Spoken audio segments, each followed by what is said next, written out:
안녕하세요. 매일 성경으로 말씀을 만나는 시간 주변부 묵상의 북악하늘교회 임명진 목사입니다.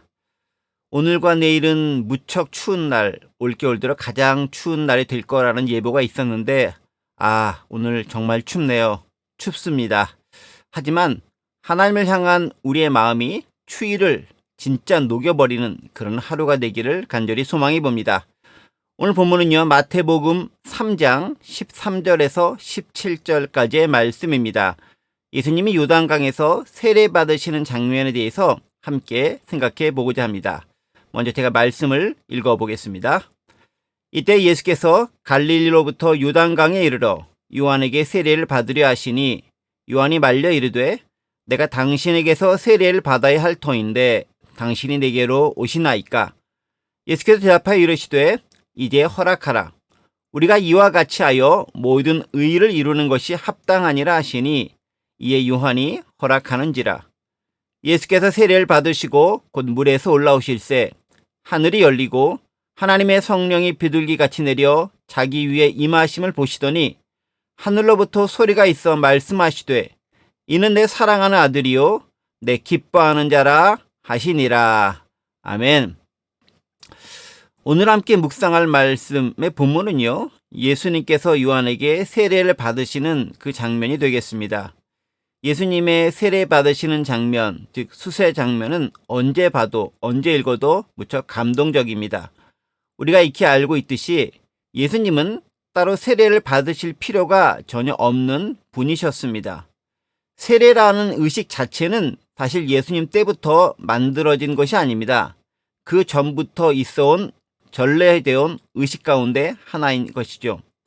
그런데 우리 신앙생활에 있어서 이 세례 의식이 중요하게 인식되기 시작한 건 아마 세례 요한이 세례를 주기 시작할 그때부터가 아닌가 싶습니다. 세례 요한이 세례 요한으로 불린 이유는 그가 세례를 베푼 사람이기 때문에 그렇습니다. 사도 요한과의 구별도 중요하겠지만 그보다 앞서 예수님의 길을 예비한 인물이 세례 요한이었습니다. 그런데 이 요한이 베푼 세례는 어떤 세례였냐면요, 죄인을 회개하게 만드는 그런 의미의 세례였습니다. 오늘 본문은 아니지만 마태복음 3장 11절 말씀을 가만히 보면요, 이렇게 기록되어 있습니다. 나는 너희로 회개하게 하기 위하여 물로 세례를 베풀거니와, 이렇게 써 있습니다. 즉 세례 요한은요, 사람들이 회개하도록 돕기 위해서 물로 세례를 베푸는 그런 역할을 감당한 인물이었습니다. 때문에 세례 요한에게서 세례를 받는다는 것은 기본적으로 자신이 죄인임을 인정하고 고백하는 것이며 이제는 그 죄인의 삶을 떠나서 하나님께서 기뻐하시는 삶을 살아가겠다라고 다짐하고 결심하는, 그것이 수반되는 일입니다. 그리고 궁극적으로 이는 나중에 예수님께서 베푸실 성령 세례 그리고 불세례에 초석을 놓는 일이 되기도 합니다. 자, 그렇다면 여기서 의문이 하나 생기지 않습니까? 예수님은 죄가 없으신 분인데, 죄와 전혀 관계도 없으신 분인데 그 예수님이 왜 세례를 받으셨을까라는 질문입니다. 사실 그렇습니다. 예수님은 세례를 받을 필요가 전혀 없는 분이십니다. 그래서 오늘 본문의 세례 요한도 세례를 받으러 오시는 예수님에게 14절에서 이렇게 선언하고 묻고 있습니다.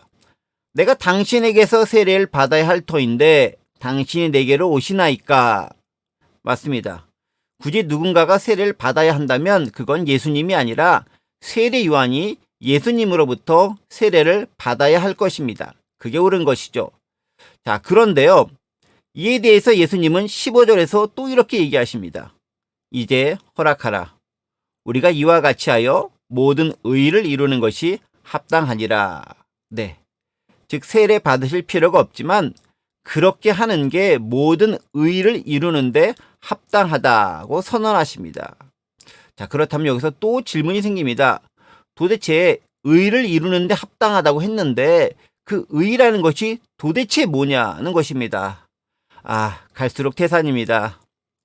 사실 성경에서요, 이 의라는 것만큼 어렵고 복잡하고 신학적인 설명이 많이 들어간 단어도 그리 많지 않습니다. 이 헬라어로 디카이슈네라고 하는 이 의는요, 그 주체와 정의 그리고 실현되는 측면까지 무척 복잡하고 긴 설명이 들어갑니다. 마태복음에도 등장하지만 특별히 바울이 구원과 관련해서 자신의 서신서에서 이 의에 대해서 여러 번 기술한 적이 있습니다. 어쨌든요, 이 길고 복잡한 설명 다 생각해버리고 여기서 사용된 의미를 아주 간단하고 단순하게 말씀드리자면 하나님께서 받아들일 만한 상태와 조건, 대충 그런 의미라고 생각됩니다. 물론 완전한 설명은 절대로 아닙니다. 즉 예수님께서 전혀 세례를 받지 않으셔도 되지만 죄인인 인간이 하는 것처럼 똑같이 세례를 받으셔야 하나님께서 인간을 향한 그 구원의 계획을 이루는데 합당하게 된다는 의미입니다. 그게 죄인인 인간의 모습으로 이 땅에 오신 목적이기도 하고 또 죄인인 인간이 살 수 있는 길을 만드는 그런 방법이기도 합니다. 죄된 인간의 연약함을 그대로 인정하고 그에 합당한 걸 모든 걸 받아들여야 하고 그래야 인간을 대신할 수 있고 동일시할 수 있고 그 죄인의 대표자로서 십자가의 죽음을 통해 죄의 문제를 해결하고 부활을 통해 생명의 길로 나아갈 수 있도록 만든다는 의미를 담고 있습니다. 자, 여기서 우리는요, 예수님의 철저한 낮아지심과 겸손을 발견할 수 있습니다. 아까 읽었던 15절 말씀이 오늘 제가 말씀을 묵상하면서 가장 깊이 제 마음 가운데 울림으로 남아 있었던 그런 구절입니다. 이제 허락하라. 우리가 이와 같이 하여 모든 의를 이루는 것이 합당하니라. 그 중에서도요, 이제 허락하라 라는 이 표현이 무척 제게 인상적으로 다가왔습니다. NIV 영어 번역에는 이렇게 기록되어 있습니다. Let it be so now.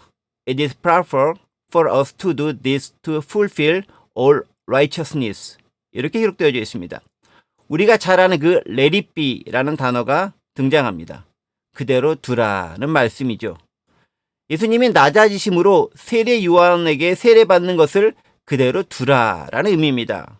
한국어로는 허락하라로 번역했고요. 영어 번역 NASB 역시 permit라는 단어를 사용하고 있습니다. 인간의 구원을 위해 인간으로, 아니 죄인 되고 연약한 모습으로 낮아지신 그 예수님, 그리고 받을 필요도 없지만 세례를 받으시는 모습, 예수님을 알아보고 말리는 그 세례 요한에게 그대로 두라라고 말씀하시는 모습에서 깊은 울림과 감동이 제 마음에 넘쳐 흐릅니다. 우리는요, 종종 내게 합당한 대우를 하지 않는 사람이나 상황을 보면 분노가 치밀고 짜증이 나고 화가 납니다. 도저히 참을 수가 없습니다. 같은 인간으로서 인간다운 대접, 아니 그것까지 나가지 않는다 할지라도 나의 본질과 정체성과 지위에 합당한 대접을 하지 않으면 정말 참을 수 없을 때가 많은데요. 예수님은 인간과 비교할 수 없는 존재임에도 인간의 가장 낮은 모습 그대로를 받아들이고 순종하셨습니다. 자신의 안위와 영광을 위해서가 아니라 인간의 구원을 위해서 그렇게 하신 것이죠. 인간의 존엄성은 그 무엇과도 비교할 수 없을 만큼 소중한 것인데 하물며 하나님이신 예수님의 존엄성이야 말에 무엇하겠습니까? 그런 그분이 낮아지시려 하고 있고 그걸 말리려는 세례 요한에게 그대로 두라, 허락하라 이렇게 말씀하고 계십니다. 그런 예수님을 향해 하늘에서 소리가 울려 퍼집니다. 이는 내 사랑하는 아들이요 내 기뻐하는 자라. 하나님의 인정과 기쁨이 가득한 그런 소리이겠지만 한편으로는 이 말씀을 하시는 하나님의 마음은 또 어떤 것일까? 그 마음도 함께 생각해보고 함께 추론해 봅니다. 예수님 그 자체가 그만큼 소중하다는 의미일까요? 아니면 예수님의 그 행동이 귀하다는 의미일까요? 낮아지신 예수님이 혹시 안쓰러운 건 아니실까요? 아니면 인간을 향한 하나님의 계획에 순종하신 그 예수님이 자랑스러운 것일까요? 사실 저는 그 하나님의 마음을 도무지 헤아릴 길도 알 길도 없습니다. 하지만 예수님의 낮아지심과 이를 보고 하나님의 내 사랑하는 아들이요 내 기뻐하는 자라는 말씀이 주는 깊은 울림이 제 가슴을 지금도 울려놓고 가득 채우고 있습니다. 그렇다면 오늘 우리는 그렇게 살아갈 수 있을까요? 그렇게 복종과 순종할 수 있을까요? 그렇게 낮아질 수 있을까요? 그렇게 겸손할 수 있을까요? 어쩌면 실현할 수 없는 괴리감이 점점 더 커지고 깊어지는 것을 인정할 수밖에 없지만 그 그림자마나 본받을 수 있는 오늘 하루의 삶이 되기를 간절히 소망해 봅니다. 잠시 기도하겠습니다. 하나님 아버지, 예수님의 낮아지심과 그리고 인간다운, 특별히 죄인된 인간의 모습으로 낮아지신 그 모습을 보면서 우리 자신의 교만하고 우리 자신의 안하무인격인 삶의 태도를 반성하고 바라보게 됩니다. 어쩌면 예수님을 닮아갈 수 있을까요? 어떻게 해야 하나님의 마음을 조금이라도 헤아릴 수 있을까요? 그 그림자나마 조금씩 알아갈 수 있는 오늘 하루가 될 수 있도록 도와주옵소서. 예수 그리스도의 이름으로 기도드립니다. 아멘.